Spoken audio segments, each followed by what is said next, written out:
नमस्कार चंद्र प्रकाश जी, बहुत बहुत स्वागत है आपका। नमस्ते अंजू जी। नमस्कार, आपके दर्शकों को भी नमस्कार। चंद्र प्रकाश जी, पहले तो ये तस्वीर देखिए। ये जो मोहतरमा है कार्नेलिया, इनका नाम है। इनसे मिलने के लिए ही क्या राहुल गांधी सेशन को बीच में छोड़कर जर्मनी गए हैं? और ये सोरोस की बड़ी चहेती है।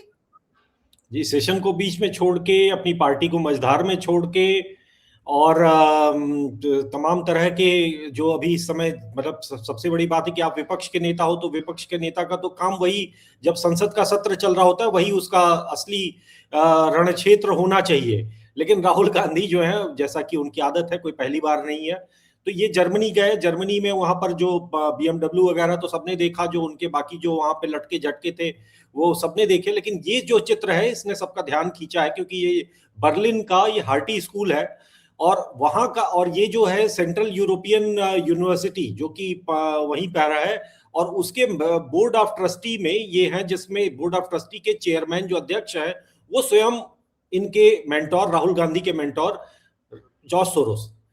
तो जॉर्ज सोरोस की यूनिवर्सिटी की ये बोर्ड ऑफ ट्रस्टी के सदस्य हैं, और इसके अलावा इनकी गतिविधियां जो हैं वो जानी जाती हैं एक संदिग्ध रूप में। मतलब संदिग्ध मतलब उनकी एक तो बाएं हाथ है, और दूसरी बात है कि भारत विरोधी जो तमाम तरह की रिपोर्ट्स आती हैं, तरह तरह की फर्जी खबरें छपती हैं, भारत में लोकतंत्र खत्म हो गया है, भारत में तानाशाही आ गई है, भारत में संविधान खत्म हो जाएगा, इस तरीके के जितने ये टूल किट बनते हैं, उन टूल किटों के पीछे जो प्रमुख दिमाग होते हैं उनमें से बताया जा रहा है कि ये भी एक उसकी खिलाड़ी है। तो राहुल गांधी शायद इनसे या तो ट्यूशन लेने गए हैं या क्या करने गए हैं, तो वही बता सकते हैं। लेकिन जब इनका चित्र आया, और ये पहली बार तो आया नहीं, क्योंकि जब भी राहुल गांधी कहीं बाहर जाते हैं तो तुरंत लोगों का ध्यान एंटीना खड़ा हो जाता है कि भाई कहीं ना कहीं ये किसी किसी षड्यंत्र के लिए गए होंगे, क्योंकि देश में अब आगे उसका प्रभाव दिखाई देगा।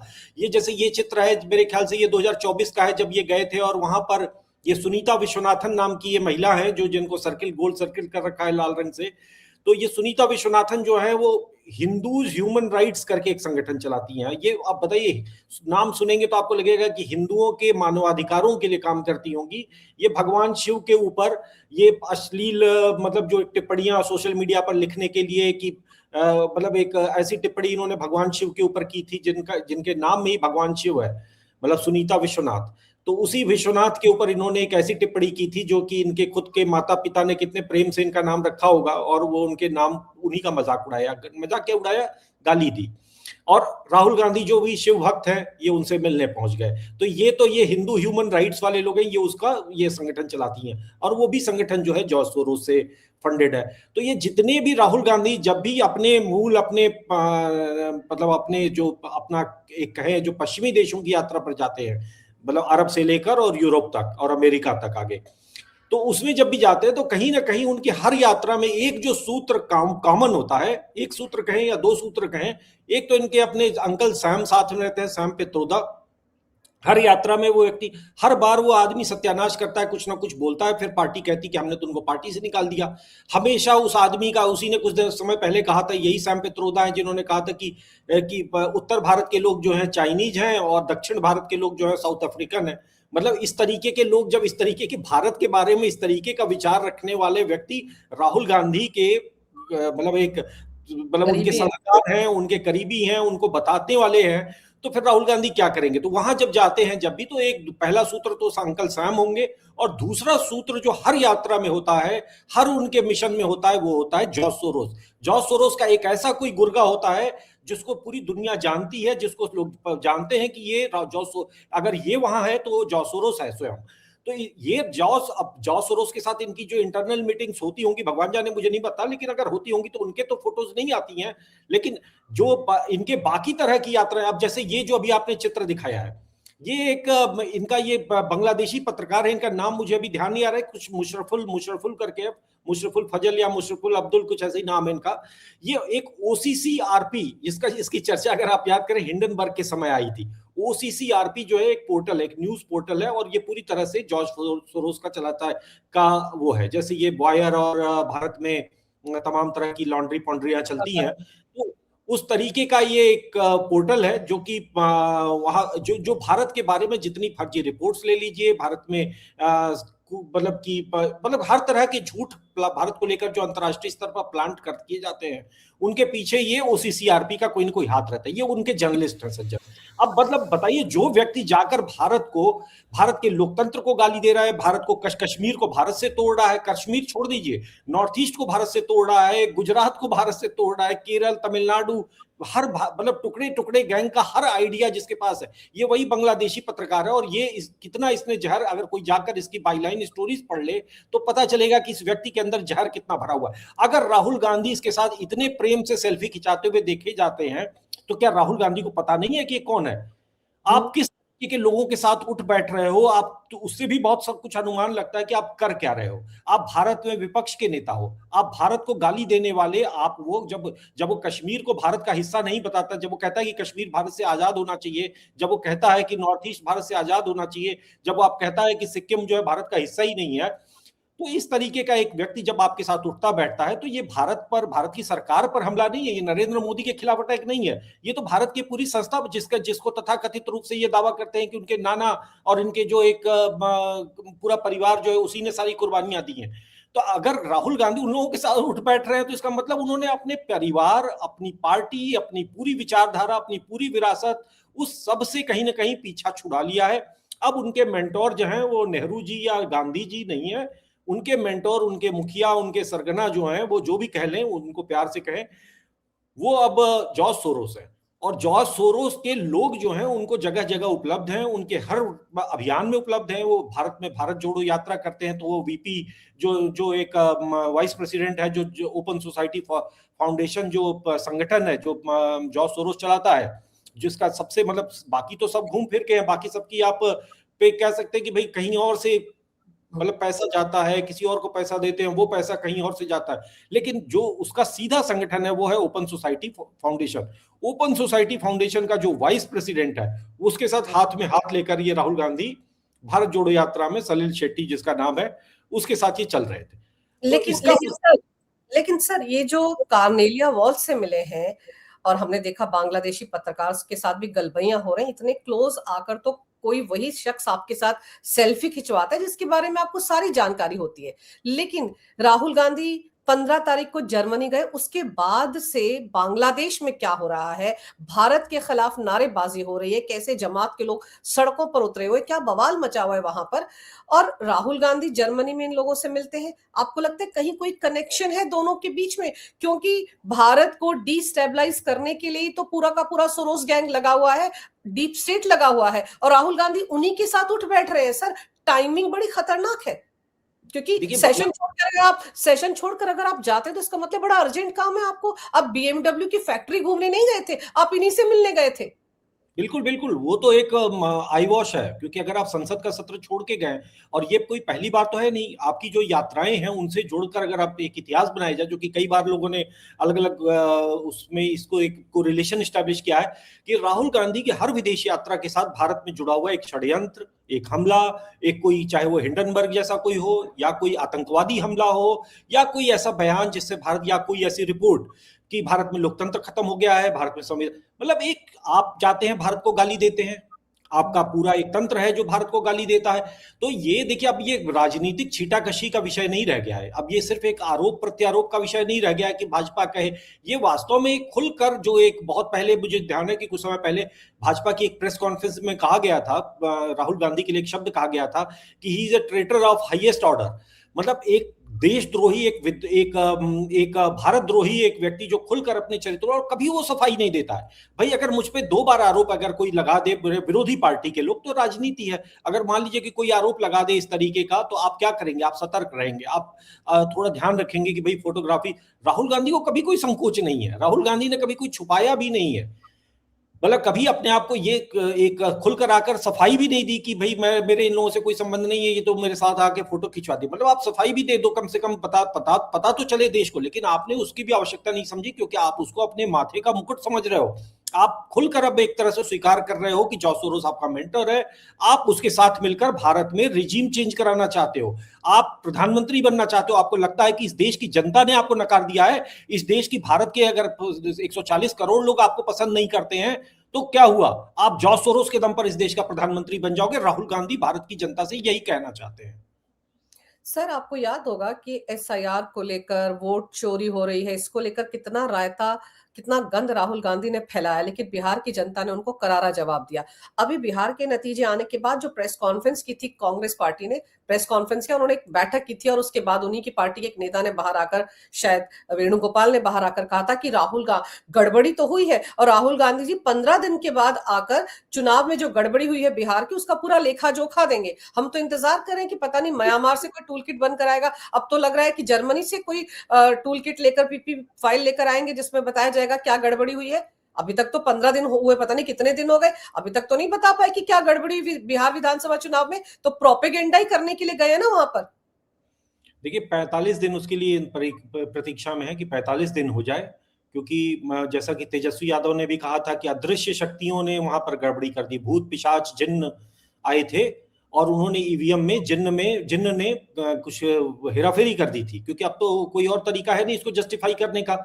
तो अब ये 45 दिन की प्रतीक्षा कर रहे हैं कि जब चुनाव आयोग अपने नियमों के तहत, जो भारत के, जो उन्हीं के नाना उन्हीं की दादी के बनाए हुए नियम है, उन नियमों के अंतर्गत 45 दिन बाद जब वो उसके सीसीटीवी डिस्ट्रॉय कर दे, उसके बाद ये शुरू करेंगे ये cow cow cow cow cow करना कि देखो जी लोकतंत्र खत्म हो गया। अभी चुप रहेंगे, अभी जर्मनी घूमेंगे, अभी अय्याशी करेंगे, अभी भारत विरोधी अन्य षड्यंत्र करेंगे, अभी चुप रहेंगे, अभी बिहार की बात नहीं करिए, अभी इनका अलग कुछ खेल चल रहा है।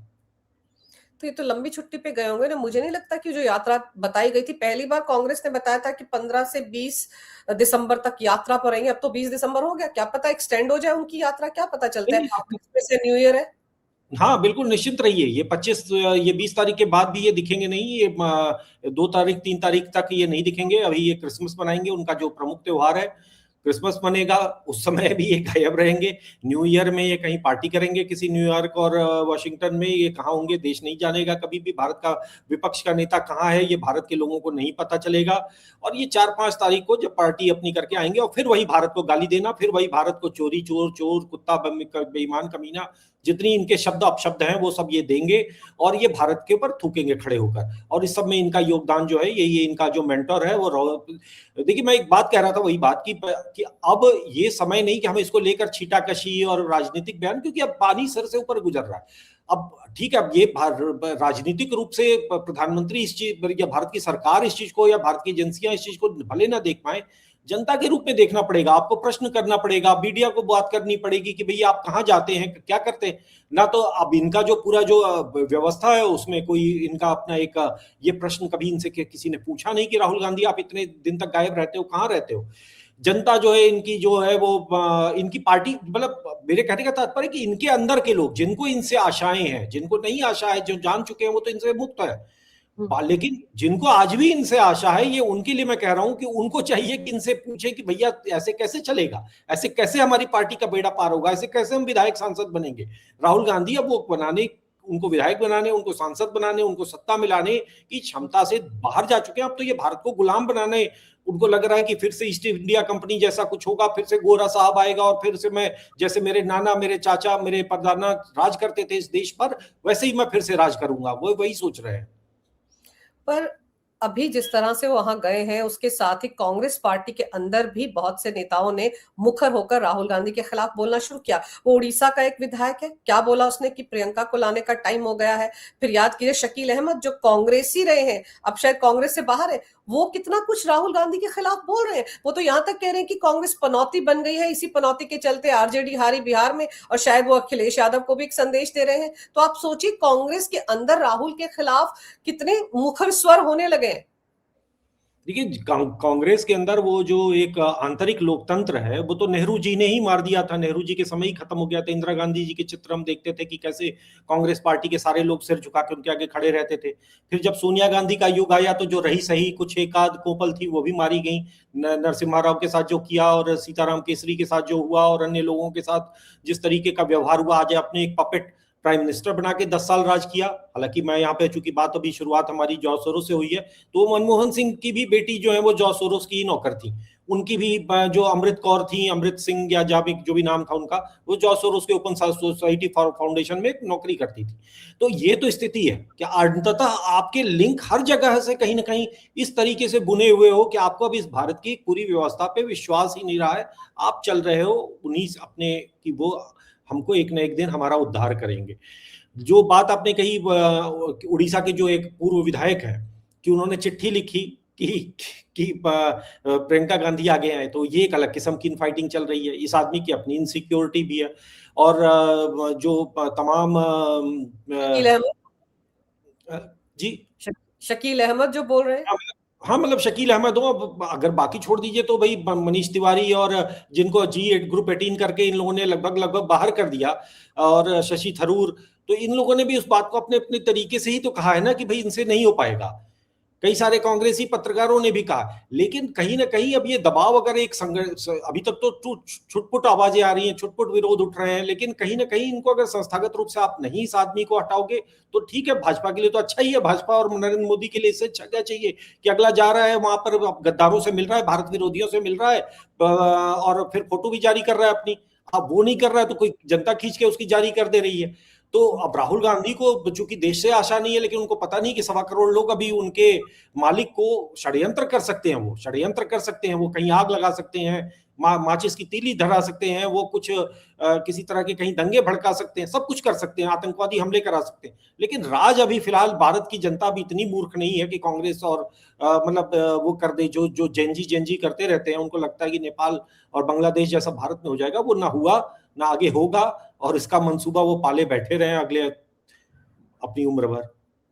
सर अभी तो आप सोचो, वोट चोरी का जो नारा दिया था वो भी तो इसीलिए दिया था ना, वोट चोर गद्दी छोड़, ये नारेबाजी की गई थी। अभी जब दिल्ली के रामलीला मैदान में इनकी एक रैली हुई थी, उस दौरान आप देखो राजस्थान में इन्हीं की एक महिला नेता थी, उसने किस तरह के नारे पीएम मोदी के खिलाफ लगाए। तो देश में तो इन्होंने यहां तक कह दिया था लोकसभा चुनाव के दौरान की जगह जगह केरोसिन छिड़का हुआ तीली लगाने की देरी है। तो इन्होंने पूरी कोशिश कर ली, जो टूल किट थमाया गया था सोरोस कंपनी की तरफ से उसको लागू करने की पूरी कोशिश कर ली, लेकिन जब नहीं हुआ तो फिर एंड टाइम पर जब ये गए हैं जर्मनी, तो बांग्लादेश में जो कुछ हो रहा है उसका कनेक्शन क्यों नहीं जुड़ेगा? क्योंकि बांग्लादेश में जब हिंदुओं पर बर्बरता हो रही है, हैवानियत हो रही है, तो कांग्रेस पार्टी का एक भी नेता चू नहीं कर रहा है। वो फिलिस्तीन का थैला लेकर घूमने वाली प्रियंका वाड्रा भी बिल्कुल खामोश है, कोई कुछ नहीं बोल रहा है कि क्या कुछ बांग्लादेश में हिंदुओं के साथ हो रहा है। सर तो साफ पता चलता है ना, आप अपने मुंह में दही तभी तो जमाते हो जब आपको पता है किसका क्या धरा है।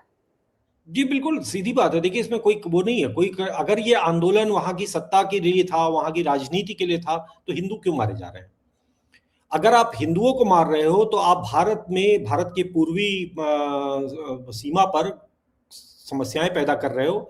आपको लगता है कि वहां पर पलायन होगा, आपको लगता है कि सेना का वहां पर भारत का पूरा फोकस वहां जाएगा, या फिर आप भारत की सरकार को, भारत की सेना को इस चीज के लिए विवश करना चाहते हो कि सैनिक कार्रवाई करे, और जब सैनिक कार्रवाई करे तो फिर उसके बाद इस पूरे क्षेत्र को रण क्षेत्र बनाने का आपको अवसर मिल जाए। ये ग्लोबल पावर जो है, ग्लोबलिस्ट जो शक्तियां हैं, वो कहीं ना कहीं इस तरीके का मंसूबा रखती हैं। और राहुल गांधी अगर वहां गए हैं, और इस पूरे घटनाक्रम पर कांग्रेस पार्टी की जो स्ट्रेटेजिक चुप्पी है वो बहुत कुछ कहती है। वो आप सही कह रही हैं कि इसमें हम ठीक है, किसी के ऊपर बिना सबूत, बिना उसके आरोप नहीं लगाना चाहिए, लेकिन राहुल गांधी के रिकॉर्ड को देखते हुए जो सर्कमस्टेंशियल एविडेंस है वो तो यही कहते हैं। क्योंकि आप बार बार, आप तो आपके मन में उसके लिए गाजा के उनके लिए दर्द है, लेकिन ये जो कल वो दास जो बालक, जो बच्चे को पीट पीट के मारा है, जिस तरीके का चित्र है, उस पे आपकी पार्टी के किसी भी छोट भैया नेता का भी कलेजा नहीं पसीजा। उसके लिए सबको पता है कि प्रियंका गांधी कोई बैग लेके नहीं जाएंगी, क्योंकि जॉर्ज सोरोस उनको उनके लिए बैग देगा ही नहीं, उनका तो झोला ही आ रहा है वहां से। तो बात वही है कि ये कांग्रेस पार्टी सिर्फ देश के खिलाफ नहीं, कांग्रेस पार्टी हिंदुओं के खिलाफ ही नहीं, बल्कि पूरी तरह से ये एक कठपुतली बन चुकी है। और उस कठपुतली बनने की के लिए वो हर जगह के लिए, हर तरह की जो मतलब एक सामान्य जो ऐसी ताकतें होती हैं जो विश्व में शांति चाहती हैं, सद्भावना चाहती हैं, उनको वो नष्ट करना चाहती है। ये कांग्रेस वही कर रही है, और इसमें ये निश्चित रूप से कहीं ना कहीं, जो आपकी बात सही है कि कहीं ना कहीं कोई कनेक्शन होगा। कब ये बात पता चलेगी वो अलग बात है, लेकिन अब इतना मूर्ख नहीं है देश जो इन दोनों चीजों का आपस में संबंध देख ना पाए या समझ ना पाए। आपको याद होगा पिछले साल जब बांग्लादेश में यही सब कुछ हुआ था, तब भी हिंदुओं को टारगेट किया गया था, घर जलाए गए थे, मंदिर तोड़े गए थे। राहुल गांधी अमेरिका की यात्रा पर गए थे और वहां पर एक पत्रकार को कम से कम 24 घंटे तक एक कमरे में इसलिए बंद रखा गया था क्योंकि उस पत्रकार ने ये सवाल पूछ लिया था सैम पित्रोदा अंकल से कि क्या राहुल गांधी बांग्लादेश में हिंदुओं के साथ हो रही बर्बरता पर कुछ टिप्पणी जारी करेंगे इस बारे में? क्या जो लॉ मेकर है यूएस में उनसे बात करेंगे? उसके बाद उनका पूरा का पूरा इंटरव्यू डिलीट कर दिया गया था और उनको कमरे में बंद कर दिया गया था। इंडिया टुडे के पत्रकार थे वो वहां पर। तो आप बिल्कुल। सोच लीजिए कि बांग्लादेशी हिंदुओं से किस तरह से नफरत करती है कांग्रेस। तो ये ये तो उसका जीता जागता प्रमाण था। और आज भी जर्मनी में राहुल गांधी ने एक टीका टिप्पणी नहीं की उनके लिए। बिल्कुल, वो देखिए वही बात है कि अंततः जो है आपको वो करना है जो आपको लिख कर दे दिया गया। जो अमेरिका का डीप स्टेट जो अपना आपका जॉर्ज सोरोस है वो चाहता है, जो आपसे कहलवाता है आप वही कहते हो। उसके बाहर उसके अतिरिक्त आपको कुछ बोलने में डर लगता है क्योंकि वो आपके मैंडेट के अगेंस्ट है। वो भारत की जनता की भावनाओं के का मामला विषय ही नहीं है। और ये भी पूरी संभावना है कि अब ये पूरा कुछ किया जा रहा है कि भारत के पूरे सरकार पर ये लोग अभी शुरू करें कि अरे हिंदू मारे जा रहे हैं और सरकार क्या कर रही है।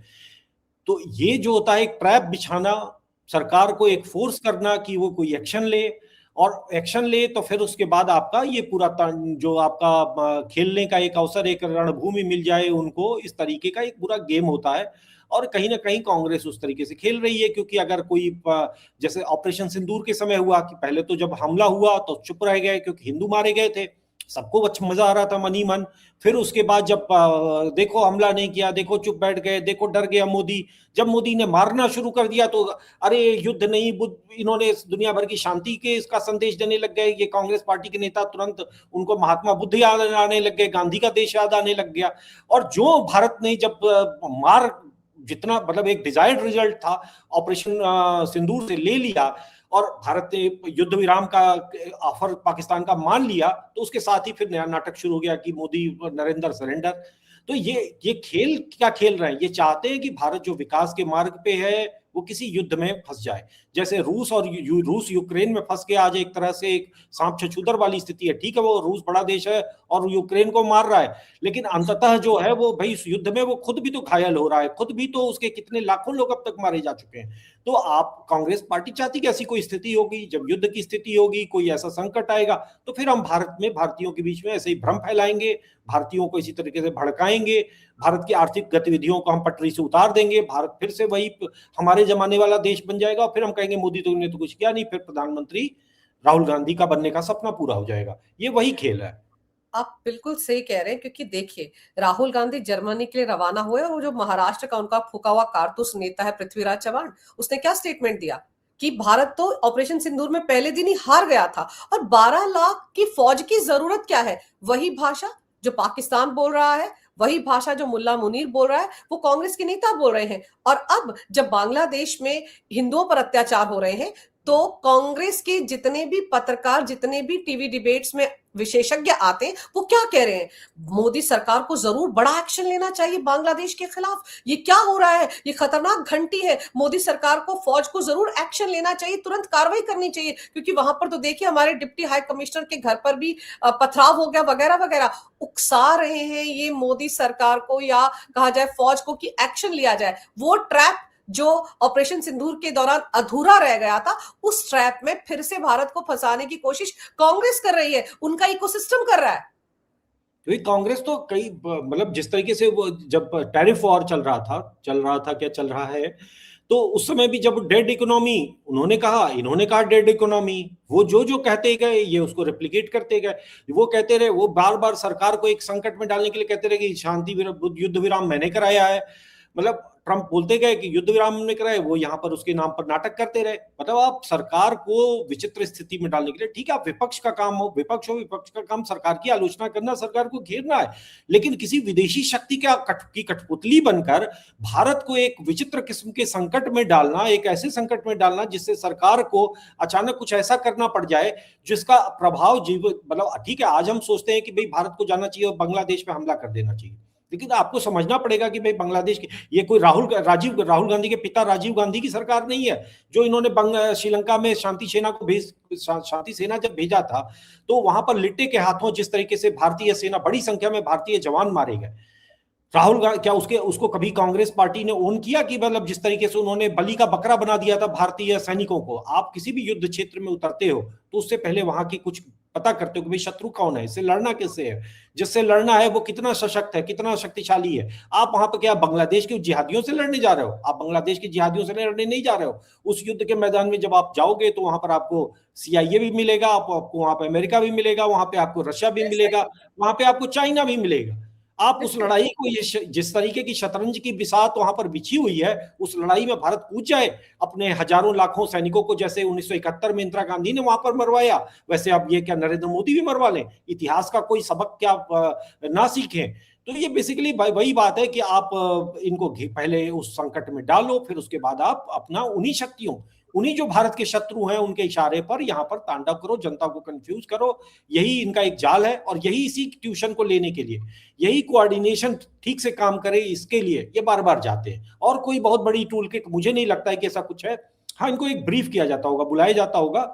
मैं मतलब इसको मैं अनुमान के तौर पे ही कह रहा हूं कि इनको बिठाकर ब्रीफ किया जाता होगा कि हम ये करेंगे तो आपका रिएक्शन होगा, क्योंकि आप वहां की कांग्रेस पार्टी हो, आप वहां की मीडिया भी, आज भी मीडिया चला रहे हो, क्योंकि आज भी कांग्रेस पार्टी, ठीक है हम लोग कितना भी कह लें, लेकिन सोशल मीडिया आ गया, उसके कारण अब वो कहीं ना कहीं चीजें कम हुई हैं, लेकिन आज भी सच्चाई यही है कि मीडिया का एक बड़ा वर्ग, पत्रकारों संपादकों का एक बड़ा वर्ग जो है वो कांग्रेस पार्टी के लिए खेल रहा है। तो वो पूरा जो वर्ग है वो क्या करेगा, वो किस तरीके के नैरेटिव बनाएगा, वो किस तरीके की झूठ फैलाएगा, वो सब एक इनको ब्रीफ मिलता होगा संभवतः, और फिर उसके बाद आकर हम देखते हैं वो होते हुए, वो बिना किसी कोऑर्डिनेशन के वो संभव है, मुझे नहीं लगता कि वो स्वतः स्फूर्त हो जाए। ऐसे षड्यंत्र स्वतः स्फूर्त नहीं होते हैं। बिल्कुल, षड्यंत्र तभी होते हैं सर जब आपने एक तरफ से कोई चिंगारी लगाई, उसके बाद उसको भड़काने के लिए तो आपको स्टेटमेंट्स देनी है ना। तो वो टूल किट तो कहीं ना कहीं तैयार हो ही रहा है, और जर्मनी में ही हो रहा है। इसके तो सीधे साधे ये जो मुलाकातें हो रही हैं कार्नेलिया वॉल से, ये किस लिए हो रही है सर? क्या मतलब है इस मुलाकात का? अच्छा आप खुद बताइए, कौन सी बड़ी देश की स्ट्रेटेजी वहां डिस्कस की गई होगी, या कांग्रेस पार्टी की कोई स्ट्रेटेजी डिस्कस की गई होगी? कुछ तो किया गया होगा इस मुलाकात का, और फिर फोटो भी जारी किया गया, बताया भी गया कि मैं यहाँ पर गया हूँ। लेकिन दूसरी तरफ राहुल गांधी विदेश में, जर्मनी में है, उनकी बहन जिस तरह से वो ऑल पार्टी मीटिंग, जो भी चाय पार्टी रहती है सेशन के आखिर में, उसमें जिस तरह से राजनाथ सिंह जी की बगल में बैठी थी, सामने प्रधानमंत्री, और किस तरह से खिलखिला रही थी, वो तो बहुत से लोगों के दिलों पर छुरियां चल गई होंगी। चलिए अखिलेश को छोड़ दीजिए, तेजस्वी को छोड़ दीजिए, लेकिन मम्मी जी का क्या हाल हुआ होगा, और भाई का क्या हाल हो रहा होगा, सोनिया गांधी और राहुल गांधी क्या सोच रहे होंगे? ऐसी तस्वीर पिछले 11 साल में कांग्रेस के गांधी परिवार के किसी सदस्य के साथ, प्रधानमंत्री या जो कैबिनेट मिनिस्टर, उनकी देखी गई हो सेशन के एंड में, मैंने तो कभी नहीं देखी। देखिए, वो एक इंटाइटलमेंट एक है उनके अंदर, राहुल गांधी के अंदर, कि वो उनको लगता है कि भाई वो तो प्रधानमंत्री वो होना चाहिए, ये लोग बाहर के आके बैठ गए हैं। लेकिन प्रियंका इस मामले में ज्यादा पॉलिटिशियन है। जैसे कि एक दिन पहले वो गडकरी से मिली थी, गडकरी के वो चावल के लड्डू उड्डू भी खाए उन्होंने, और तो उनको लगा होगा, क्योंकि देखिए ये कर तो पॉलिटिक्स ही रहा, ऐसा कोई सहज सद्भावना हो ऐसा मैं मानता नहीं, वो मानने का कोई कारण भी नहीं है, क्योंकि जो जहर राहुल गांधी में भरा है वही उतना ही जहर, उतनी मात्रा में ये वड्रा जी की पत्नी जी को भी उतना ही जहर है, उससे ज्यादा ही होगा, कम नहीं होगा, वो भी उतनी जहरीली है। तो खैर वो मिलके आई, तो निश्चित रूप से उनको लग रहा होगा कि जब ऐसा करेंगी तो गडकरी और बनाम भाजपा के जो ये अमित शाह, नरेंद्र मोदी और जो एक वर्ग है, कहीं ना कहीं एक देखा जाता है कि भाई गडकरी जो है वो अपने आप को प्रधानमंत्री का एक कंटेंडर मानते हैं, तो उनको लगा होगा कि ऐसा करके वो भाजपा को दो फाड़ कर देंगी, या दो वो कर देंगी, दो खेमों में बांट देंगी। उनको पता ही नहीं कि संघ कैसे काम करता है, उनको पता ही नहीं कि भाजपा कैसे काम करती है। अरमान तो किसी को भी हो सकते हैं, कोई भी प्रधानमंत्री बनने का अरमान रख सकता है, गडकरी भी का भी होगा निश्चित रूप से, उनके प्रधानमंत्री से कुछ ग्रजेस भी होंगे, वो भी होगा, लेकिन उससे जो वो सोच रही है डिजायर्ड रिजल्ट, वो फिलहाल भाजपा में संभव नहीं, वो कांग्रेस में ही संभव है।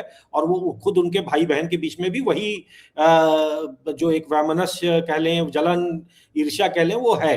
दूसरा, जब दिन आता है जब वो प्रधानमंत्री और राजनाथ सिंह के साथ, तो जहां पर वो बैठी हुई है, जो चित्र आया है वहां पर उनसे पहले किरण रिजिजू बैठे थे, मतलब कैबिनेट मंत्रियों के उसमें उनको, जबकि हैं क्या, फर्स्ट टाइम सांसद है, पहली बार की सांसद को उन्होंने, प्रधानमंत्री जी ने अपने बगल में बिठाया, और बाकी 3-3 बार 4-4 बार के सांसद जो है वो सामने बैठ के वैसे देख रहे हैं। तो भाई सोनिया, प्रियंका गांधी का तो इंटाइटलमेंट तो नहीं थी उस सोफे पे बैठने की, लेकिन उनको बिठा दिया, उनको आने के लिए बुलाया राजनाथ सिंह ने, और वो बैठी और उनको चाय जो भी वो उनको एक तरह से उन्होंने होस्ट किया। तो जो बैठना उनका है वो पूरी तरह से कांग्रेस पार्टी के लिए, मतलब अगले ही दिन जो उन्होंने राजनीति खेली थी उसको उन्होंने सपाट कर दिया। अब ये चित्र किस किस काम आएगा? ये चित्र जो सबसे बड़ा काम आएगा कि जो उनका बड़े भैया जो दुनिया भर में घूम के कह रहे हैं कि नरेंद्र मोदी नाम का तानाशाह भारत में राज कर रहा है, तो आपकी ही बहन, आपकी ही बहन उसी तानाशाह के साथ बैठ के चाय पी रही है। वो तानाशाह के इतना नरम दिल तानाशाह है कि वो आपकी बहन को बिठाकर चाय पिलाता है और आपके उसके सारे मंत्री आपके कामों को प्राथमिकता देकर करते हैं। ये कैसा तानाशाह है जो भारत के मतलब लोकतंत्र के लिए लड़ रहे परिवार के चश्मो चिरागों के साथ चाय पीता है? कमाल है। तो कुल मिलाकर उनका ही और आपकी पार्टी के लोग, आप खुद वोट चोर कुर्सी छोड़ ये नारे पीएम मोदी के लिए लगाते हैं, और उनकी बगल में बैठकर आप क्या कर रहे हैं? फिर क्या कर रही है प्रियंका वहां बैठकर? उन्हीं की दी हुई कुर्सी पे बैठ के चाय पी रही है। तो अंततः ये बेसिकली उन्होंने, मोदी जी ने उनको बिठाकर सम्मान भी, ठीक है सम्मान तो क्या है क्या नहीं है वो तो सब जानते हैं, लेकिन अंततः जो है वो राहुल गांधी के जो पूरे साल 2 साल 5 साल 6 साल में जो उन्होंने रायता दुनिया भर में फैलाया है, वो एक चित्र उस पर सुई चुभो सकता है। मतलब वो सुई चुभो देता है कि भाई आपने, आपकी माता जी ने जितना मेहनत की है भारत में तानाशाही स्थापित करने के लिए, मतलब बताने के लिए, वो सब देख लीजिए, ये चित्र से कैंसिल हो जाता है। और वो कह रही है कि जी जी हमारा सड़क का काम वहां पर आप हाईवे का काम कर दीजिए और हम आपका कर देते हैं। मतलब तो इस तरीके से भाई लोकतंत्र, भारत का लोकतंत्र की कल्पना यही थी कि विपक्ष और पक्ष दोनों एक साथ मिलकर काम कर सके। लेकिन जो पूरा राहुल गांधी ने पिछले वर्षों में जो नकारात्मकता की जो राजनीति की, ठीक है मन ना मिले, लेकिन कम से कम आप पब्लिक मंचों पर, सार्वजनिक मंचों पर एक साथ खड़े तो हो सको, खुलकर आप राष्ट्रगान राष्ट्रगीत गा तो सको, वंदे मातरम बोल तो सको, लेकिन वो नहीं बोल पा रहे हैं। अब अगर प्रियंका गांधी, वंदे मातरम से आपने याद दिलाया, एक जर्मनी के इस दौरे के दौरान ही किसी शहर में जो युवा है उन्होंने उनको ग्रीट किया और वंदे मातरम बोला, तो राहुल गांधी मुस्कुरा कर रह गए। उनकी जुबान से एक बार भी वंदे मातरम नहीं निकला। अगर निकल जाता तो फिर उनका वो तुष्टिकरण का क्या होता? एक जमात तो उनसे नाराज हो जाती। देखिए वही चीज है कि राहुल गांधी कभी भी सफाई नहीं देना चाहते अपने उन क्रेडेंशियल्स को, अपने एंटी इंडिया और एंटी हिंदू जो क्रेडेंशियल्स हैं उनके, वो उससे कभी भी पार नहीं पाना चाहते। वो अब अपना मोर मुकुट मानने बैठे हैं कि गद्दार होना मेरी, मतलब उसको उन्होंने अपने कॉलर पे अपने एक मतलब एक अपना एक ट्रॉफी मान रखा है। क्योंकि जब वो ऐसा करेंगे तभी तो वही जॉर्ज सोरोस उनको पसंद करेगा। अगर वो वंदे मातरम बोलेंगे, अगर वो भारत में राष्ट्रवाद भक्ति चाहेंगे, पाकिस्तान के विरुद्ध शब्द बोल देंगे, तो फिर जॉर्ज सोरोस उनको क्यों पालेगा? जॉर्ज सोरोस अगर आज पाल रहा है तो इसीलिए पाल रहा है। अच्छा ये बताइए कि अब ये जो तस्वीर है ये बहुत कुछ कह रही है। इस तस्वीर के चलते तो वैसे ही दो गुट बने हुए कांग्रेस के अंदर। जैसे वो उड़ीसा के एक पूर्व विधायक ने कहा कि प्रियंका को बनाओ, वो जो प्रमोद आचार्य जो पार्टी छोड़ कर गए थे, आचार्य प्रमोद कृष्णम, वो भी यही कहते थे। तो आपको लगता है कि राहुल गैंग और प्रियंका गैंग के बीच अब तो तू तू मैं होना तय है? क्योंकि वैसे भी राहुल को जब ये तस्वीर दिखी होगी तो पता नहीं क्या क्या गुजरी होगी उनके मन पर कि मेरी बहन तो ज्यादा काबिल नेता बन गई मुझसे। और आपको याद होगा जब वो एक डिबेट के दौरान राहुल गांधी से पूछा गया था आप क्यों भाग गए संसद से, तो कहा था प्रियंका जो बोल रही है उसको सुने। तो अब तो प्रियंका को खुद ही आगे कर रहे हैं, तो राहुल के तो संन्यास लेने के दिन आ गए शायद। देखिए राहुल गांधी की ना बौद्धिक लिमिटेशन है। अगर राहुल गांधी की बुद्धि इतनी तेज होती कि वो बिना लिखा हुआ पढ़ा, जैसे कि एक बारी आपको याद होगा बजट सत्र हुआ था, बजट से जब निर्मला सीतारमण ने बजट भाषण पढ़ा और बाहर निकले तो सबने भाई स्वाभाविक रूप से सभी नेताओं के सामने माइक लगाकर पूछते हैं कि भाई बजट के बारे में आपकी क्या प्रतिक्रिया है। वो अचानक से ऐसे लगा जैसे राहुल गांधी को आउट ऑफ सिलेबस क्वेश्चन आ गया। अवाक हो गए, किसी बच्चे की तरह जो मैथमेटिक्स की तैयारी करके गया और वहां पे सूरदास और रसखान के प्रश्न आ जाएं और उसके सामने जो जो एक चेहरे पे जो भाव आएगा, राहुल गांधी के चेहरे पे वही भाव आ गया था 3 घंटे बाद जब वो लौट के आए। और तब वो ये ज्योतिरादित्य सिंधिया उनकी पार्टी में हुआ करते थे, उनसे ब्रीफ किया पीछे से, वो बोले जा रहे हैं कि अब ये बोलिए अब ये बोलिए। तो राहुल गांधी की बौद्धिक सीमा ये है। वहां पर भाषण होने वाला था, वहां पर जो सभा थी वो वंदे मातरम को लेके थी। वंदे मातरम को लेकर राहुल गांधी के पास कोई कंटेंट ही नहीं था। उनको पता ही नहीं कि आया कहां से, इसका हिस्ट्री कहां है, इसको किसने बोला, पूरा विषय क्या है उनको पता नहीं था। तो इसलिए उन्होंने उससे विड्रॉ कर लिया। वरना वो बोल सकते तो अपनी बहन को बोलने देते। मुझे नहीं लगता कि वो अपने बहन को बोलने देते। और बहन का चूंकि वो ट्यूशन उसी चीज का था, बहन भी कम नहीं है, लेकिन उनकी तैयारी उसकी रही, वो पेपर तैयार था उनका।